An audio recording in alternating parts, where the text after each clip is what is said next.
माँ बाप को प्रणाम करता हूँ, आप सबके शुक्र माता पिता को प्रणाम करता हूँ। बच्चों ढेर सारा लाड प्यार, सभी लोगों को सुबह की राम राम। सबसे पहले आज के विषयों पर बात करेंगे। आज हम बात करेंगे छठ की, आज हम बात करेंगे सूर्य की, आज हम बात करेंगे छठ के इतिहास की, आज हम बात करेंगे छठ से लाभ की, आज हम बात करेंगे छठ और जल की। तो महत्वपूर्ण जानकारियां ये लेने का दिन है, क्योंकि सूर्य के बारे में जितनी समझ हो जाए और सूर्य किसी व्यक्ति का जितना शक्तिशाली हो जाए उतना अच्छा रहता है। और छठ और सूर्य का सीधा संबंध है। चलिए आज की बातचीत शुरू करते हैं, लेकिन पहले मेष, वृषभ और मिथुन राशि का हाल।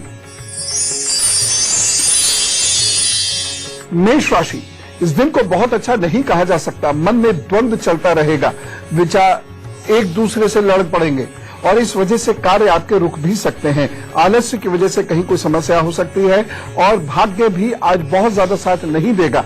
धन की हानि भी कहीं हो सकती है, या कहीं से यदि धन मिलने की आशा है तो वहां शायद आपका धन ना मिल पाए। लेकिन कुल मिला के चीजें खराब नहीं होंगी और फिर उपाय तो है ही है, लेकिन एक सावधानी रखनी होगी। इस दिन आप सर्दी, खांसी, नगला, जुकाम से थोड़ा अलर्ट रहिएगा। उपाय क्या करेंगे? दिन को बेहतर बनाने के लिए अभी दूध का दान अवश्य कीजिएगा, भाग्य प्रभु सब ठीक करेंगे। वृषभ राशि, दिन बहुत अच्छा नहीं कहा जा सकता, क्योंकि बहुत भागदौड़ रहेगी, लेकिन परिणाम बहुत अच्छे नहीं मिल पाएंगे। जितनी आपने मेहनत या भागदौड़ करी है उस हिसाब से आपके परिणाम नहीं मिल पाएंगे। मन में कुछ व्यथाएं रहेंगी और पेट और कमर की समस्याओं से भी आप परेशान हो सकते हैं। सावधानी लेकिन एक आपको जरूर रखनी होगी। इस दिन माता जी से अच्छे संबंध बनाइए और आपका उनसे मतभेद ना हो, इस बात का ध्यान रखिए और उनके स्वास्थ्य का भी ध्यान रखिएगा। उपाय क्या करना होगा? इस दिन आपको शक्कर का दान करना है, बाकी प्रभु सब ठीक करेंगे, चिंता ना करेंगे। मिथुन राशि, वक्त आपके लिए बहुत बढ़िया है। इस दिन आप जम के पढ़िए, बहुत बढ़िया है।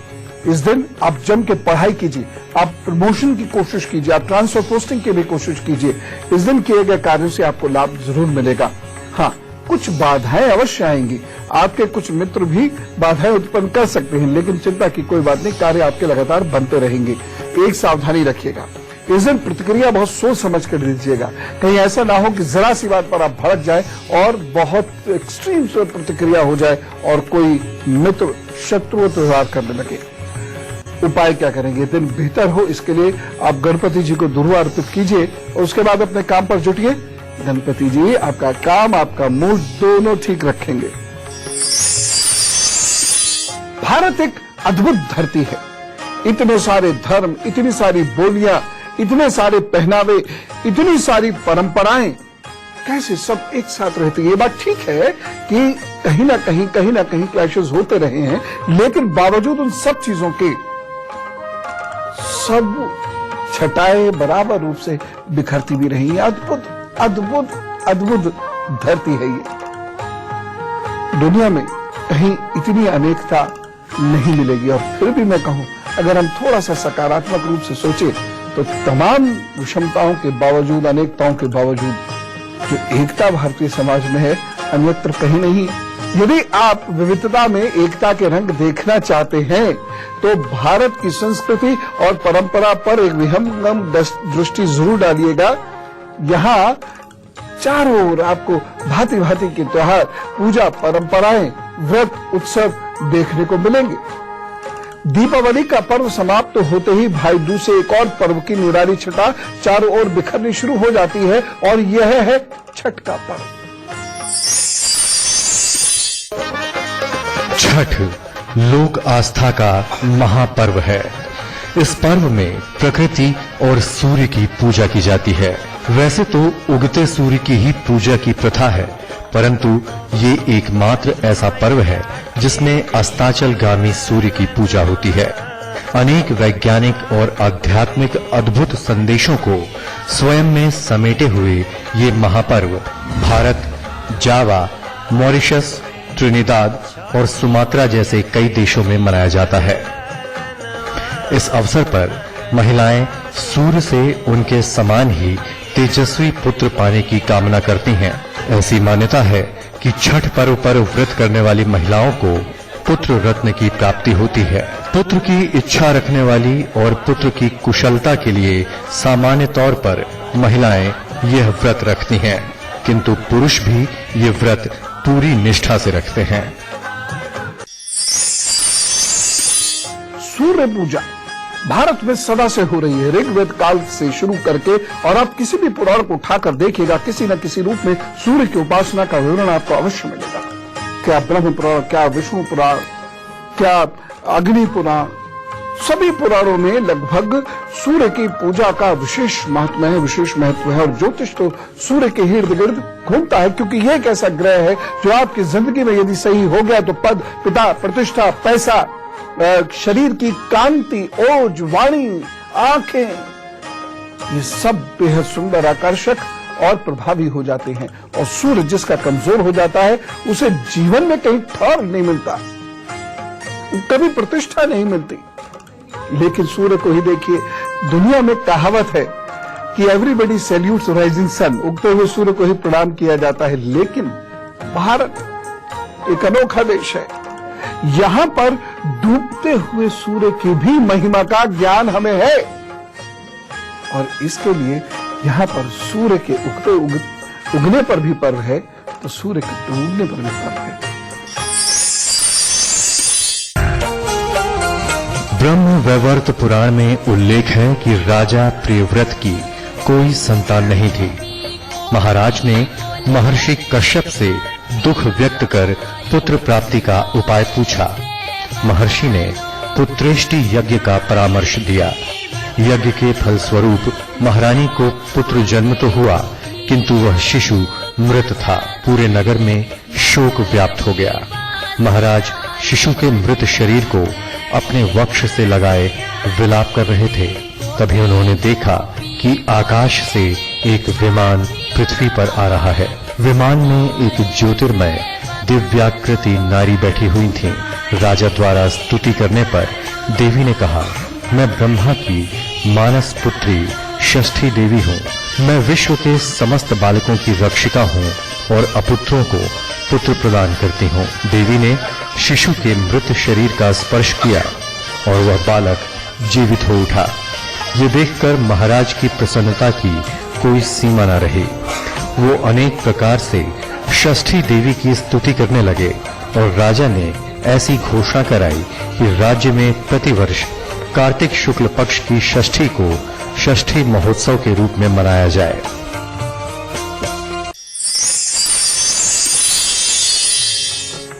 सूर्य और बच्चों के भविष्य, उनके शरीर, उनके मन के बारे में अभी बात करता हूं, लेकिन पहले कर्क, सिंह और कन्या राशि का हाल आपको बता दूं, क्योंकि सूर्य यदि कमजोर हो गया तो चीजें वास्तव में बहुत कठिन हो जाती हैं। कर्क राशि, स्वास्थ्य संबंधी परेशानियां ना आए, इस बात का बहुत विशेष ध्यान रखना होगा, और साथ ही साथ आपके मित्रों के साथ संबंध अच्छे रहे, इस बात का भी बहुत ज्यादा ध्यान रखने की आवश्यकता है। अपना काम मन लगाकर कीजिएगा। इस दिन मन थोड़ा सा विचलित रहेगा, उखड़ा उखड़ा भी रह सकता है और क्रोध भी आपको बहुत आ सकता है। एक सावधानी रखिएगा, इस दिन क्रोध का मुजाहरा मत कीजिएगा, यानी क्रोध को दिखाइएगा नहीं, अन्यथा आपके लिए परेशानी बड़ी हो सकती है, क्योंकि इस दिन भाग्य पक्ष आपके फेवर में नहीं है। उपाय क्या करेंगे? अपने इष्ट के सामने बैठिए, थोड़ी देर उनका नाम जपिए, उसके बाद अपने काम पर जुटिए, तो वो सब ठीक करेंगे। सिंह राशि, यह दिन विद्यार्थियों के लिए बहुत अच्छा है, या वह सारे लोग जो बुद्धि से काम करना चाहते हैं, या वह सारे लोग जो प्रेम संबंधों में हैं और विवाह करना चाहते हैं, उन लोगों के लिए दिन कुछ आशाएं लेकर आएगा, कुछ आगे बढ़ने का आपको मौका भी मिलेगा। इस दिन की गई पढ़ाई, बनाए गए नोट्स आपके बहुत काम आने वाले हैं, तो कुल मिला के सदुपयोग कीजिए इस दिन का। लेकिन एक सावधानी, इस दिन पेट की समस्या या कमर की समस्या आपको परेशान कर सकती है। उपाय क्या करेंगे? जल अधिक पीजिए, भोजन हल्का लीजिए और उसके साथ साथ सब्जियों का दान जरूर कर दीजिए। कच्ची सब्जी की बात कर रहा हूं, बाकी प्रभु सब ठीक करेंगे। कन्या राशि, इस दिन सद्बुद्धि आएगी और आप अच्छे कार्य कर पाएंगे। इस दिन आपके अंदर पॉजिटिविटी भी रहने वाली है, सुख की अनुभूति होगी, मित्र बढ़ेंगे, माता से भी आपको लाड प्यार मिलेगा। हाँ, उनके स्वास्थ्य का थोड़ा सा ध्यान आपको जरूर रखना पड़ेगा। इस दिन एक खास बात जरूर याद रखिएगा, सावधानी के रूप में। इस दिन आपका पेट थोड़ा सा कमजोर है और कहीं बलात्कार का पुट भी दिखाई दे रहा है। इससे बचने की कोशिश कीजिएगा। उपाय क्या करेंगे? दिन को बेहतर बनाने के लिए हल्दी का दान जरूर करिएगा, तो सब ठीक करेंगे। तभी से परिवार कल्याणार्थ बालकों के जन्म, नामकरण, अन्नप्राशन आदि शुभ अवसरों पर षष्ठी पूजन प्रचलित हुआ। एक महत्वपूर्ण बात मैं आपसे कहना चाहता हूं। किसी व्यक्ति का यदि सूर्य कमजोर हो जाता है या सूर्य का संबंध सप्तम अष्टम भाव से कहीं बनने लगता है या विवाह की लग्न मुहूर्त सूर्य से प्रभावित हो जाती है, 7वें 8वें भाव में या पहले भाव से 7वें भाव पर या दूसरे भाव से सूर्य बैठकर अष्टम भाव को देखता है, तो ऐसे में विवाह को वह डिस्टर्ब करता है। सूर्य का कहीं भी संबंध सप्तम अष्टम भाव से बनेगा तो वह विवाह में परेशानी देगा। विवाह के संबंधों को दूर करने की, तोड़ने की वह अपनी भरसक कोशिश करता है। किसी भी व्यक्ति का दूसरे भाव में जब सूर्य बैठ जाता है तो वह उस व्यक्ति की वाणी में ओज देगा, उसमें जोश देगा, उसको संत बना देगा, उसको समाज में व्यवस्था परिवर्तन करने वाला बना देगा, उसको धन भी प्रभु खूब देंगे सूर्य की वजह से, लेकिन कुटुंब उसका निरंतर छोटा होता चला जाएगा। वह व्यक्ति कुछ इस प्रकार का हो जाता है कि बहुत सारे लोगों को साथ जोड़कर, कुटुंब के लोगों को साथ जोड़कर नहीं रख पाता, या कुटुंब के लोग किसी कारणवश उससे साथ जुड़ नहीं पाते, ये संबंधों को तोड़ता रहता है। जो कुटुंब के संबंध है उनको तोड़ता रहता है। तो इसलिए सूर्य की पूजा करना बेहद आवश्यक है और छठ पर्व ये अवसर हमें प्रदान करती है। मार्कंडेय पुराण में उल्लेख है, स्त्रियः समस्ताः सकला जगत्सु, अर्थात प्रकृति के एक प्रधान अंश को देवसेना कहते हैं। इन 16 माताओं में मातृका सबसे श्रेष्ठ मानी जाती हैं। ये समस्त लोकों के बालकों की रक्षिका देवी हैं। प्रकृति का छठा अंश होने के कारण इन देवी का नाम षष्ठी भी है। षष्ठी देवी बालकों की रक्षिका एवं आयु प्रदा है। छठ पर्व इन्हीं को समर्पित है। देवी भागवत पुराण के अनुसार मां दुर्गा की शक्तियों का विभाजन 6 मूल रूप में है। इन्हें राधा, मां दुर्गा, मां महालक्ष्मी, मां महाकाली, मां सरस्वती एवं मां चामुंडा के रूप में जाना जाता है। देवी के इन समस्त स्वरूपों में रचनात्मक एवं क्रियात्मक कार्यों का संपादन कराने का श्रेय उपशक्तियों को जाता है।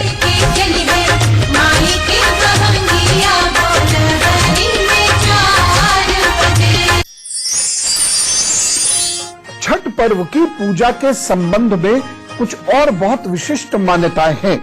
पौराणिक मान्यता के अनुसार कार्तिक शुक्ल पक्ष की षष्ठी के सूर्यास्त और सप्तमी के सूर्योदय के मध्य वेद माता गायत्री का जन्म हुआ था। प्रकृति के छठा अंश से उत्पन्न षष्ठी माता बालकों की रक्षा करने वाले भगवान विष्णु द्वारा रची गई माया है। बालक के जन्म के छठे दिन छठी मैया की पूजा अर्चना की जाती है, जिससे बच्चे के ग्रह गोचर शांत हो जाएं और जिंदगी में उसे कष्ट ना आवे। इसलिए इस तिथि को षष्ठी देवी का दर्जा दिया गया और इसका व्रत उपवास होने लगा। और सुनिए, महाभारत काल में कुंती ने सूर्य की आराधना की तथा सूर्य के आशीर्वाद स्वरूप उन्हें पुत्र कर्ण की प्राप्ति हुई। कर्ण भगवान सूर्य का परम भक्त था। ऐसी मान्यता है कि कर्ण ने ही सूर्य पूजा प्रारंभ की। वह रोजाना घंटों कमर तक पानी में खड़े होकर सूर्य को अर्घ्य देते थे। सूर्य की कृपा से ही वह महान योद्धा भी बने। आज भी छठ में अर्घदान की जो पद्धति है वो यही है कि नाभि तक के जल में खड़े होकर सारी रात खड़े होकर स्त्रियां, और स्त्रियां ही करती हैं घर के लिए, तो भाई सारी रात खड़े होकर वह पूजा करती है सूर्य की। इसी प्रकार द्रौपदी ने भी छठ पूजा की थी, जिस कारण पांडवों के सभी कष्ट दूर हुए थे और उन्हें उनका राज्य पुनः प्राप्त हुआ था। यहाँ पर बच्चे एक बात जरूर कहते होंगे, सूर्य से भला कैसे इंसान की उत्पत्ति हो सकती है, कुछ और बात होगी। देखो बच्चों, 4 प्रकार की जातियां, हम जिस जाति प्रथा की बात करते हैं वह जाति प्रथा तो शास्त्रीय है ही नहीं। जाति प्रथा तो एक बायोलॉजिकल कॉन्सेप्ट है। उसमें से एक जाति होती है उष्मज। ऊष्मक जाति यानी सूर्य की ऊष्मा से उत्पन्न होने वाले कीड़े।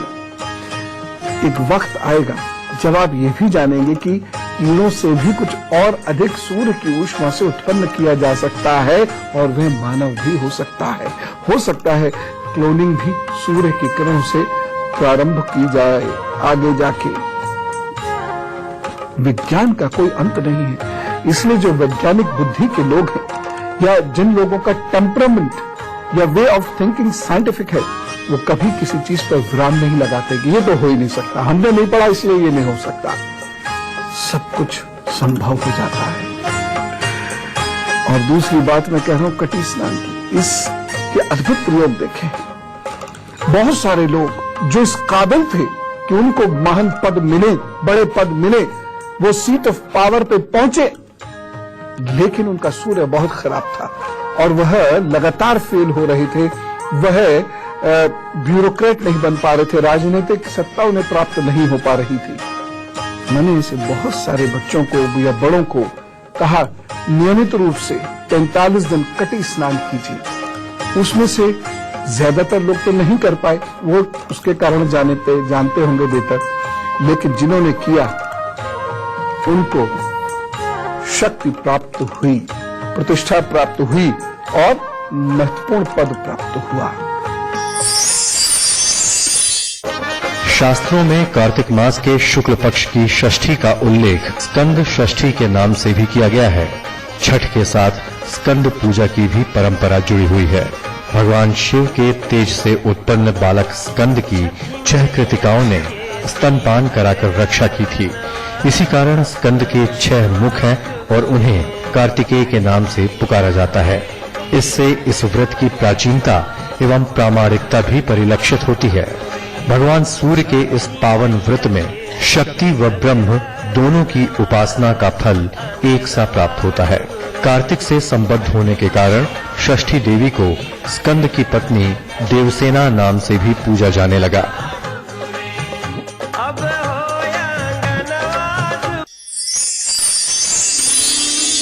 अब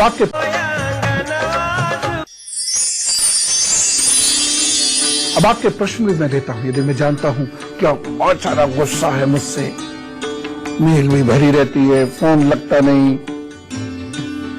लेकिन मैं आपसे बहुत प्यार करता हूं, इसलिए मैं ढेर सारी बातें बताता हूं। अगर मेरी आपसे बात नहीं भी होती है, आप लक्षण भी देख लेते हैं।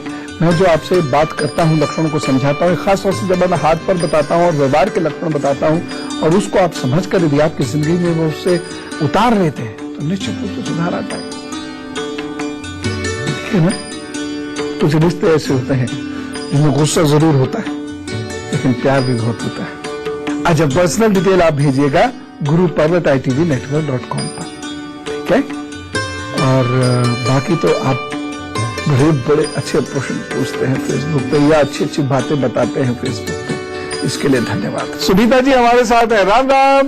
राम राम गुरु जी। जी राम राम, प्रणाम गुरु जी। जी गुरु जी, मुझे अपने लिए पूछना है, मैं बहुत परेशान हूँ। हाँ गुरु जी, मेरी बर्थडे डेट है 6 अगस्त 1964। हाँ वीरवार को मैं पटियाला में पैदा हुई थी, 12 बजे दिन में। हाँ गुरु जी, मेरी शादी हुई तो तभी से मेरी लाइफ खराब थी, पर मैं निभा रही थी, 2 बच्चे हो गए। फिर 10-12 साल बाद फिर मेरे को मायके आना जाना लगा रहा। इतने में मेरी माँ ने 2 लड़के देखे थे मेरे लिए, तो केस भी चल रहा था, तलाक भी मैं दे रहा था, कागज भी मैं बना रही थी, पैसा आमदनी है नहीं थी फिर भी। अब जिस लड़के से बात चली थी ना, उनकी सिस्टर के जरिए मेरे ना जेठ की थाने परेशान कर रहे हैं, कह रहे मकान खाली करो, ये वो। तो बेटी की भी शादी की, पिछले साल बेटा है, अभी वरुण 29 साल का हो गया। इस दिन समझ नहीं आ रही क्या है मेरी लाइफ में, मतलब बहुत परेशान है मैं, जीने में न मरने में। तो इसलिए मुझे कुछ है अपने लिए, मेरी उम्र 14 साल ठीक हो गई है। आप 2-3 उपाय करो बहन, जरूर कोई ना कोई रास्ता खोल देंगे, ठीक है ना? मैं समझ रहा हूँ शापित कुंडली के अंदर जितनी मैक्सिमम परेशानियां हो सकती हैं सभी आप झेल रही हैं इतने वर्षों से, लेकिन ये उपाय करने से लाभ होगा। पहला उपाय आप ये करेंगे, शुक्रवार को नमक का सेवन नहीं करेंगी। दूसरी चीज, बाथरूम में कभी भी आप बिना चप्पल पहने नहीं जाएंगी। तीसरा उपाय यह है कि रोजाना दिन में जब मौका मिले 2-4 मिश्री बहते हुए पानी में, चाहे वो नाली ही क्यों ना हो, उसमें प्रवाहित कर दिया कीजिएगा। और सबसे बड़ा और महत्वपूर्ण उपाय यह है, नमः शिवाय नमः शिवाय नमः शिवाय। इसका जप या तो सूर्योदय से पूर्व कर लीजिए और या फिर सूर्यास्त होने के 48 मिनट के अंदर अंदर कर लीजिए। यह अगर आपने उपाय किए तो साल भर के अंदर बहुत सारे रास्ते खुल जाएंगे। ये मेरा विश्वास है। आप ये जरूर कर लेना बहन, जरूर फायदा होगा, निश्चित रूप से आपको फायदा। उपाय बताते हैं ना, मैं बहुत करती रहती हूँ अपनी तरफ से भी। जैसे आप मेरी जैसे प्रॉब्लम किसी और की होती है, मैं करती रहती हूँ। हाँ। मैं सारा दिन करती रहती हूँ। वैसे ये उपाय करिए, ये उपाय कीजिए जो मैंने अभी आपको बताए हैं, ये कीजिए। निश्चित रूप से रास्ते खुलेंगे और निश्चित रूप से सफलताएं जीवन में मिलेंगी, सुख शांति आएगा। निहारिका जी से बात करते हैं, लखनऊ से बरसात है। राम राम। नमस्ते गुरुजी। नमस्कार। हाँ, मैं जरा पूछना चाहती थी जय सिंह के बारे में। हाँ। इनकी डेट ऑफ बर्थ है 1986। ये तो ईयर ऑफ बर्थ है। डेट क्या है? डेट है 17 दिसंबर 1986। जी ठीक है। टाइम है 3:35 पे हुए थे गोरखपुर में। PM सुबह 3:35 की शाम 3:35? दोपहर में, मतलब वही। अच्छा जी। और ये है कौन सा है? ये मेरे भाई हैं। अच्छा हाँ जी। जी बताइए क्या पूछना चाहते हैं? जी मैं इनके बारे में पूछना चाह रही थी। असल में ये लाइटनिंग का काम करते हैं और आगे अभी जो भी ये काम कर रहे हैं उसमें इनको पूरा सफलता नहीं मिल रही है, सक्सेस नहीं मिल रही है। तो आगे मतलब इसी काम में रहेंगे कि और किसी और काम करेंगे? 2018 में जुलाई के बाद इनको सफलता मिलेगी। तो अभी संघर्ष का ही समय है, काम को छोड़े नहीं, इसी काम में जुटे रहें, संघर्ष करें। थोड़ा सा समय जरूर लगता है ऐसे में, लेकिन सफलता मिलती है तो बड़ी स्थायी मिलती है। हाँ, इतना जरूर है कि ये ईंटों से संबंधित, बिल्डिंग मटेरियल से संबंधित, मशीन से संबंधित, केमिकल्स या मेडिसिन से संबंधित काम भी जरूर करेंगे, ये तय है। तो इस फील्ड में भी थोड़ा सा अपना लक ट्राई करें तो इनको सफलता मिलेगी। बाकी जुलाई अगस्त 2018 से समय अच्छा हो जाएगा, बहुत बढ़िया होगा। पूरे जीवन में बहुत कुछ देता है, वो क्या देता है और कैसे देता है, नहीं देता है तो क्या करना है, ये सारी बातें ब्रेक से लौटकर बताता हूं इसका उत्तर। लेकिन पहले तुला, वृश्चिक और धनु राशि का हाल बता दूं। तुला राशि, आपके लिए दिन अच्छा है। बहुत सारी परेशानियों का निदान प्राप्त होगा, बहुत सारी आशाएं भी आपको बंधेंगी, आगे बढ़ने का मौका भी आपको मिलेगा। तो कुल मिला के ये दिन अच्छा है। बस एक सावधानी रखिएगा, यदि आपका सर, गला कहीं कोई परेशानी देता है तो अपने परहेज अच्छे से करें, अन्यथा इस दिन कहीं कोई कष्ट ना हो जाए आपको। उपाय क्या करेंगे? दिन को बेहतर बनाने के लिए आप मीठे जल का दान या शरबत का दान लोगों को कीजिए। कोई भी लोग हो सकते हैं ये। वृश्चिक राशि, इस दिन आपको बहुत ध्यान से चलना है, खास तौर से यदि आप दौड़ भाग रहे हैं, उछल कूद रहे हैं, वाहन चला रहे हैं तो, या ऐसी जगह पर चल रहे हैं जहां वाहन बहुत निकलते हैं, तो बहुत ध्यान से चलिएगा, क्योंकि इस दिन छोटी मोटी दुर्घटना के संकेत प्राप्त हो रहे हैं, जो यदि आप ध्यान से चले और कुछ उपाय किया तो आप निश्चित रूप से बचा सकते हैं। आपको जब आप चाकू या धारदार हथियार, केमिकल, आग पर काम करें तो इस दिन बहुत सोच समझ के करें, या बिजली का काम करें तो बहुत सोच समझ के करें। बाकी तो उपाय कीजिए, कोई चिंता की बात नहीं, बस एक सावधानी। हो सकता है इस दिन आपकी भाग दौड़ का आपको यथोचित परिणाम नहीं मिल पाए, कोई बात नहीं, लेकिन आप भाग दौड़ कीजिएगा, क्योंकि इस दिन की गई मेहनत का परिणाम आगे जाकर जरूर मिलेगा। भाग्य उसमें बली अवश्य होगा, इसलिए आप कार्य करना छोड़ मत दीजिएगा, निराशा आने मत दीजिएगा। बस एक उपाय जरूर कर लीजिएगा, और इस दिन का उपाय है ओम अंगारकाय नमः। इस मंत्र का अभी जप कर लीजिए 10-15 मिनट बैठ के। यदि ये नहीं कर पा रहे हैं तो हनुमान चालीसा या हनुमान जी की पूजा करके फिर अपने काम पर जुटिए, तो वो सब ठीक करेंगे। धनु राशि, दिन थोड़ा संभल कर चलने वाला है। स्वास्थ्य पक्ष इस दिन बहुत अच्छा नहीं है और साथ ही साथ विचार बहुत है, मन चलायमान है, इधर भागेगा उधर भागेगा और आपको जरा सी बात पर साथ ही साथ विचार बहुत है, मन चलायमान है, इधर भागेगा उधर भागेगा और आपको जरा सी बात पर बड़ी तेज गुस्सा आएगा, फिर एकदम शांत भी हो जाएंगे, अपनी गलती रियलाइज भी करेंगे। लेकिन कहीं ऐसा ना हो कि आपके क्रोध की वजह से इस दिन कोई रिश्ता आपका परेशानी में पड़ जाए। सावधानी, इस दिन स्वास्थ्य का बहुत ध्यान रखना है, माता जी के स्वास्थ्य का बहुत ध्यान रखना है, मामा जी, मौसी जी, नानी जी, नाना जी का भी थोड़ा सा ध्यान रख लीजिएगा। उपाय क्या करेंगे? दिन को बेहतर बनाने के लिए यदि संभव हो सके तो आप नमकीन का दान जरूर कीजिएगा, अन्यथा गाय की सेवा कर दीजिएगा। प्रभु जरूर आप पर कृपा करेंगे बिना छल के।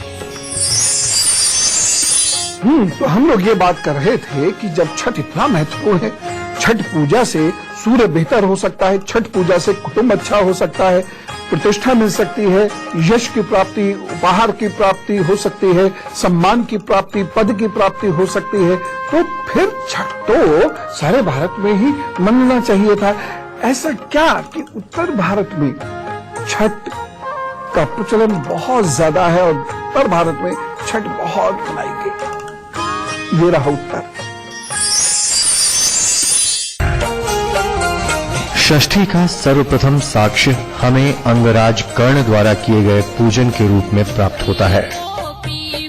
चूंकि छठी शताब्दी में अंग प्रदेश को मगध में मिला लिया गया था, अतः इस पूजा के सर्वप्रथम साक्ष्य मगध में ही मिलते हैं।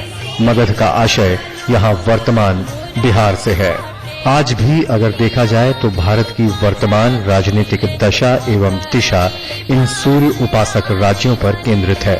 यदि छठ से जुड़ी पौराणिक मान्यताओं और लोक गाथाओं पर गौर करें तो पता चलता है कि भारत के आदिकालीन सूर्यवंशी भरत राजाओं का यह मुख्य पर्व था।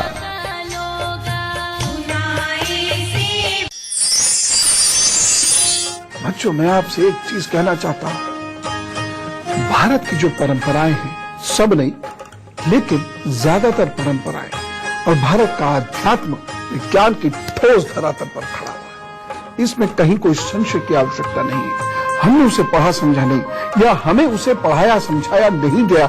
इस वजह से हम भारतीय सिद्धांतों को, परंपराओं को, धर्म को और सनातन शब्द को, हिंदू आदि शब्द को सही से परिभाषित नहीं कर पाते, उसका इतिहास हम नहीं जानते। लेकिन ये सभी विज्ञान की ठोस धरातल पर खड़ी हैं।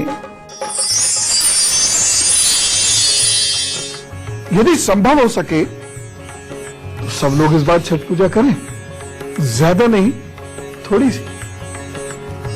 बताता हूं छठ पूजा होती कैसे है, इसके बारे में भी बताता हूं, लेकिन पहले मकर, कुंभ और मीन राशि के बारे में बताता हूं। मकर राशि, ये दिन आपके लिए बेहतर है। इस दिन आप कुछ अच्छे कार्य कर सकते हैं। इस दिन शरीर में अच्छी शक्ति है, ऊर्जा है और आप भाग दौड़ भी अच्छे से कर सकते हैं। बस एक सावधानी रखिएगा, इस दिन क्रोध की वजह से आपको नुकसान हो सकता है, आपकी हेल्थ को भी नुकसान हो सकता है, रिश्तों को भी नुकसान हो सकता है। उपाय क्या करेंगे? इस दिन लाल मसूर की दाल का दान जरूर कीजिए अपने हाथ से, या गुड़ अथवा गुड़ से बनी हुई चीजों का दान कर दीजिए, तो वो सब ठीक करेंगे। कुंभ राशि, यह दिन अच्छा है, आगे बढ़ने के लिए इस दिन कोशिश कीजिए। यह दिन आपके प्रमोशन के लिए या नई नौकरी के लिए या नए काम के लिए, नए रिश्ते के लिए ये अच्छा दिन है। कुल मिला के आगे बढ़ने के अनेक अवसर आपको प्राप्त तो हो सकते हैं। बस एक सावधानी रखिएगा, और वह सावधानी यह है कि पिताजी की सेहत और पिताजी से आपके संबंध दुरुस्त रहने चाहिए इस दिन। उपाय सूर्य को अर्घ्य दीजिए, जल दीजिए सूर्य को, अपने काम पर जुटिए, वो सब ठीक करेंगे। मीन राशि, स्वास्थ्य की दृष्टि से यह दिन बहुत अच्छा नहीं कहा जा सकता है। घर में संतान की ओर से कहीं कोई कष्ट महसूस करेंगे, संतान की ओर से कहीं कोई परेशानी महसूस कर सकते हैं। भविष्य की चिंताएं इस दिन बड़ी हावी रहेंगी, लेकिन फिर भी दिन बुरा नहीं है। बस एक सावधानी रखिएगा, स्वास्थ्य की ओर से, धन की ओर से इस दिन विशेष सावधानी रखिए। कोई आपको यदि कहे कहीं धन लगाने को, तो बहुत अच्छे से सोच समझ लीजिएगा, घर के लोगों से सलाह मशवरा कीजिएगा, उसके बाद ये धन लगाइएगा, अन्यथा ये नुकसान देगा। ऐसे चांसेस ज्यादा बन रहे हैं। उपाय क्या करेंगे? ओम ब्रह्म बृहस्पताय नमः। या ओम नारायण नमो नमः, इनमें से जो अच्छा लगे या जो आप करते हो, जिसके अभ्यस्त हो, उस मंत्र को कर लीजिए 15-20 मिनट, फिर अपने काम पर जुटिए, प्रभु सब ठीक करिए। यह उत्सव 4 दिवसीय होता है। 4 दिनों का ये त्योहार होता है जो कि चौथा से सप्तमी तक मनाया जाता है। इसे कार्तिक छठ पूजा कहा जाता है। इसके अलावा चैत्र महीने में भी यह पर्व मनाया जाता है जिसे चैती छठ पूजा कहा जाता है। यह भी सूर्य के लिए बहुत आवश्यक है। छठ पूजा 4 दिवसीय उत्सव है जिसकी शुरुआत कार्तिक शुक्ल चतुर्थी को होती है और समाप्ति कार्तिक शुक्ल सप्तमी को होती है। इस दौरान जो व्रत रखने वाले यानी व्रतधारी लोग होते हैं 36 घंटे का व्रत रखते हैं। इस दौरान वे निर्जला व्रत रहते हैं। इसमें कुछ विशेष नियमों का भी पालन करना आवश्यक होता है। साथ ही साथ चारों दिन अलग अलग पूजा विधि होती है, जिसका विवरण इस प्रकार है। व्रत के नियम क्या होंगे? इसे घर की महिलाएं और पुरुष दोनों करते हैं। इसमें साफ सुथरे नए बढ़िया कपड़े पहने जाते हैं जिसमें सिलाई ना हो, जी ना, बिना सिले वस्त्र पहनते हैं। जैसे महिलाएं साड़ी पहनती हैं, पुरुष धोती पहनते हैं। इन 4 दिनों में व्रत करने वाले धरती पर सोते हैं, जिसके लिए कंबल और चटाई का प्रयोग तो किया जा सकता है, लेकिन सोना आपको जमीन पर पड़ेगा। इन दिनों घर में प्याज, लहसुन और मांस का प्रयोग निषेध है। व्रत का जो पहला दिन होता है वो नहाया खाया कहा जाता है। पहले दिन यानी कार्तिक शुक्ल चतुर्थी को नहाय खाए के रूप में मनाया जाता है। सबसे पहले घर की सफाई करके उसे पवित्र बनाते हैं। इसके बाद छठी व्रती स्नान कर पवित्र तरीके से बने शुद्ध शाकाहारी भोजन ग्रहण कर व्रत की शुरुआत करते हैं।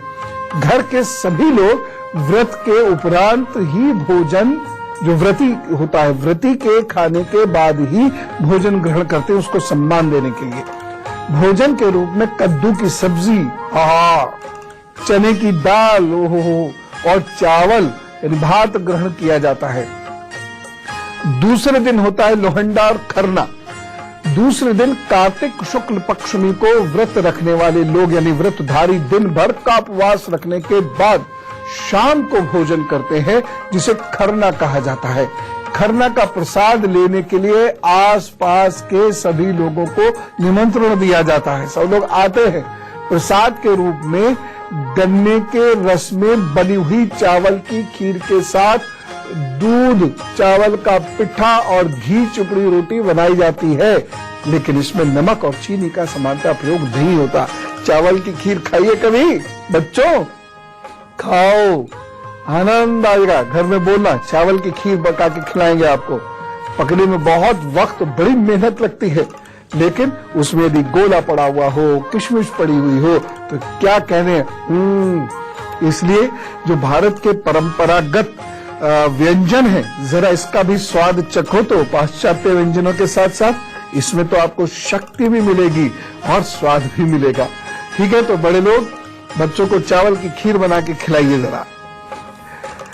छठ के दौरान पूरे घर की स्वच्छता का विशेष ध्यान रखा जाता है। भारतीय सनातन संस्कृति में स्वच्छता का विशेष ख्याल रखा जाता है और ये अच्छी बात है कि आजकल स्वच्छता के प्रति लोगों का फिर से रुचि बढ़ी है, जागरूकता बढ़ी है, क्योंकि सनातन परंपरा की आवश्यक शर्त है स्वच्छता, शुचिता, पवित्रता। एक और चीज, अगले दिन क्या होगा? संध्यार्घ यानी शाम को डूबते हुए सूर्य को अर्घ यही दिया जाता है। तीसरे दिन कार्तिक शुक्ल षष्ठी को दिन में छठा प्रसाद या छठ प्रसाद बनाया जाता है, जिसमें ठेकुआ होता है, जिसे कुछ क्षेत्र में टिकरी भी कहते हैं। इसके साथ चावल के लड्डू बनते हैं, बड़े टेस्टी होते हैं। इसके अलावा चढ़ावे के रूप में लाया गया सांचा और फल भी छठ के प्रसाद के रूप में शामिल होता है। आनंद है। शाम की पूरी तैयारी और व्यवस्था ये सब बड़े जोर शोर से की जाती है।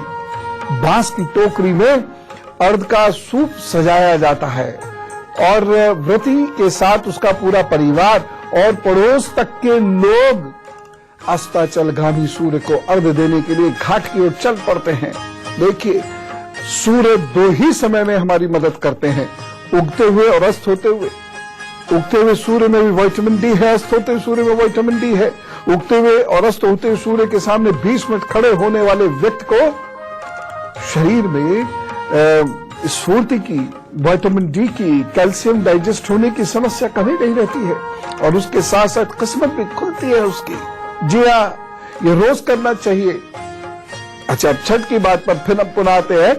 सभी छठ व्रती पहले से निर्धारित किसी तालाब या नदी के किनारे इकट्ठे होकर सामूहिक रूप से अर्घ दान संपन्न करते हैं, सूर्य को जल देते हैं और सूर्य को अर्घ देना, जिसे इसे ही सूर्य को अर्घ देना कहा जाता है। और इसके साथ साथ छठी मैया की प्रसादी भरे सूप से पूजा भी की जाती है।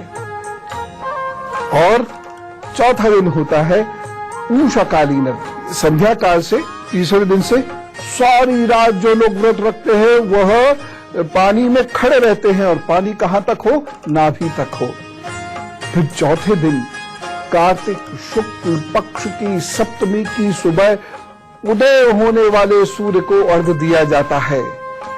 व्रती वहीं पुनः इकट्ठे होते हैं जहां उन्होंने शाम को अर्घ दिया था। पुनः पिछले शाम की प्रक्रिया की पुनरावृत्ति होती है, लोग फिर वहां इकट्ठे होते हैं और अंत में व्रती जब ये अर्घ दे देते हैं तो कच्चे दूध का शरबत पीकर और थोड़ा सा प्रसाद खाकर वे व्रत पूर्ण करते हैं। कच्चे दूध का शरबत क्यों, थोड़ा सा प्रसाद क्यों? क्योंकि सारी रात उन्होंने पानी में काटी है और वह उपवास भी अब तक 3 दिन से रख रहे हैं। 36 घंटे का तो विशेष उपवास रखा ही है, तो जरा सा कच्चा दूध एसिड नहीं बनने देता। और थोड़ा सा प्रसाद लेने से आपके प्रॉब्लम नहीं होती पेट में। ज्यादा खा लेंगे तो पेट एकदम भारी हो जाएगा, एसिडिटी होगी, गैस बनेगी, नींद आएगी। इसीलिए जरा सा प्रसाद चख लेते हैं जिससे आप व्रत खोल सकते हैं। अर्घ का विधान भी होता है और बड़ा रुचिकर है।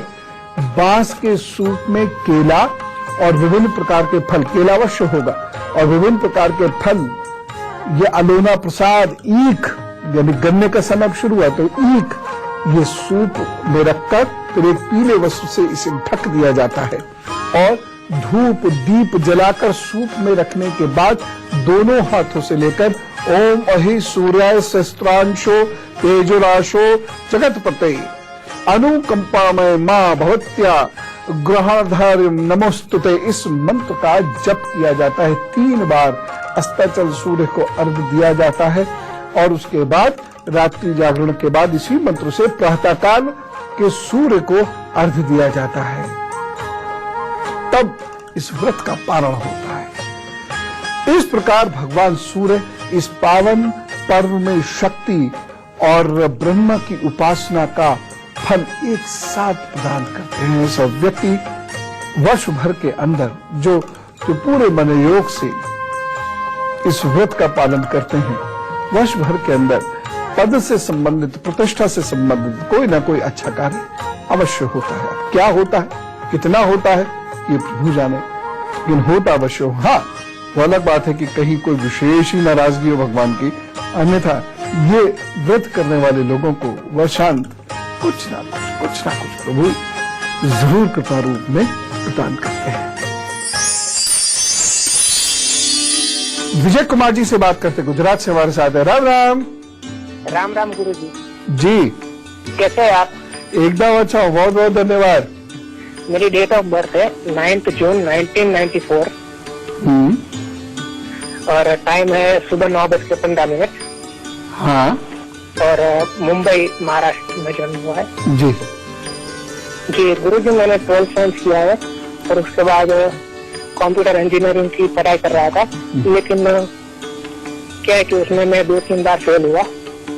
लेकिन उसके बाद मैं जॉब भी कर रहा था, लेकिन वो भी अच्छी नहीं लगी, छोड़ दिया। अभी घर वाले कहते हैं कि आगे पढ़ाई करो, लेकिन कर नहीं पा रहा हूँ। क्या करूँ, जॉब करूँ या आगे पढ़ाई करने की कोशिश करूँ या फॉरेन जाने की ट्राई करूँ?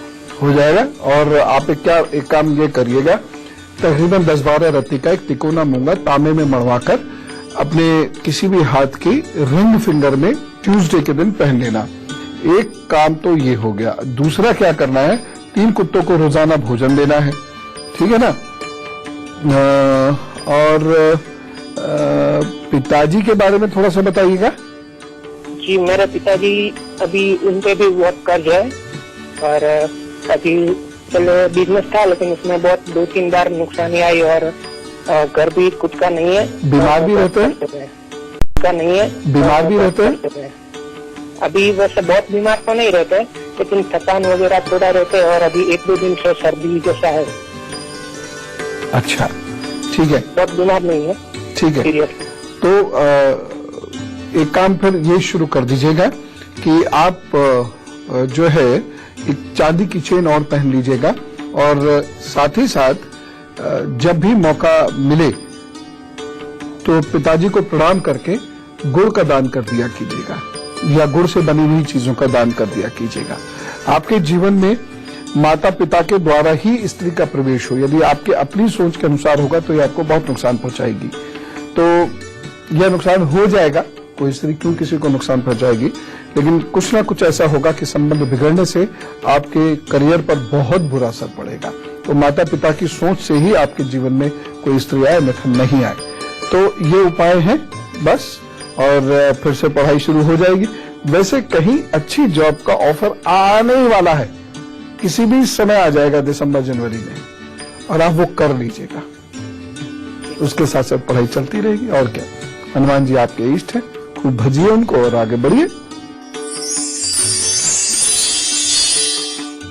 अब आज कुछ लोगों का जन्मदिन है, तो चलिए जोरदार तरीके से कहते हैं wish you very happy birthday. जिन लोगों का आज जन्मदिन है उनको बहुत सारी शुभकामनाएं। उनके आगे आने वाले 12 महीने बहुत अच्छे हैं। आपको इन 12 महीनों में प्रमोशन, तरक्की प्राप्त होगी। नए रिश्ते भी आपके जुड़ सकते हैं, विवाह, संतान संबंधी या नए भवन संबंधी कोई कार्य करने के योग बनते हैं। आप प्रमोट होकर कहीं बाहर भी जा सकते हैं। कुल मिला के ये 12 महीने हैं अच्छे। इन 12 महीनों का सदुपयोग कीजिएगा, इन 12 महीनों में आगे बढ़ने की कोशिश कीजिएगा। लेकिन इन 12 महीनों में एक परेशानी क्या है कि रिश्ते आपको उलझा सकते हैं, और उन रिश्तों में उलझकर या खासतौर से प्रेम संबंधों में उलझकर आप अपने करियर के साथ खिलवाड़ भी कर सकते हैं। इसलिए ऐसी उलझनों से बचने की कोशिश कीजिएगा, अन्यथा बड़ी समस्या हो जाएगी। हाँ, विवाह करना है तो बिंदास रूप से अपने माता पिता को बोलिए। माता पिता की नॉलेज में लाए बिना कोई काम मत किया करो बच्चों। अब करना क्या होगा, कुछ उपाय करने होंगे, और उपाय क्या है? शुक्रवार को दही और नमकीन का दान जरूर कर दिया कीजिएगा। और यदि भगवान न करे बहुत परेशानी महसूस करे, या स्वास्थ्य आपका गिरना शुरू हो, या रिश्ते आपको तंग करने लगे, तो आप नमक के पानी से स्नान करने के बाद 2 मिनट इंतजार करके फिर ताजे पानी से स्नान करना शुरू कर दीजिएगा। और इसे मंगल और शुक्रवार को जरूर किया कीजिएगा। बाकी दिन सामान्य रूप से आप अपना स्नान करते रहिएगा, तो निश्चित रूप से प्रभु आपके कष्टों को कम करेंगे।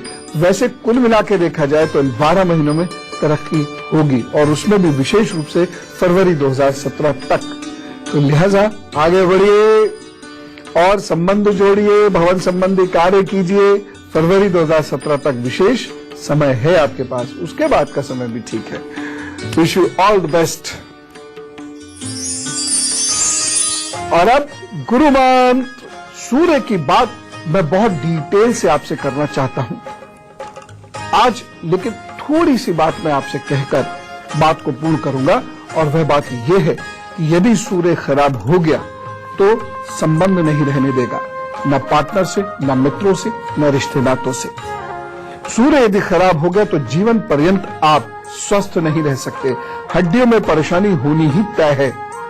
सूर्य यदि खराब हो गया तो पद, पिता, प्रतिष्ठा, पैसे, इन सब में बहुत परेशानियां जीवन भर झेलनी पड़ती हैं। सूर्य यदि खराब हो गया तो बचपन में यदि सूर्य का उपाय नहीं हुआ है तो आगे परेशानी आएगी। या सूर्य खराब हो गया और विवाह लग्न को प्रभावित कर रहा है तो उस विवाह में परेशानियां आएंगी। मुझे लगता है जो सूर्य पर और भी तफसील से बात करनी चाहिए, बिल्कुल करूंगा, लेकिन आज तो चलना होगा। और इसी कामना के साथ कि सूर्य कृपा आपको प्राप्त हो, छठी मैया की कृपा आपको प्राप्त हो, आपको देवी देवताओं की कृपा प्राप्त हो, आपके घर में बहुत कुछ बहुत अच्छा हो। बस आप हंसते हंसाते रहना, ईश्वर पर भरोसा रखना और आगे बढ़ने की कोशिश करना, किसी की मदद जरूर करना। चलते हैं। राम राम, नमस्कार और भारत माता की जय।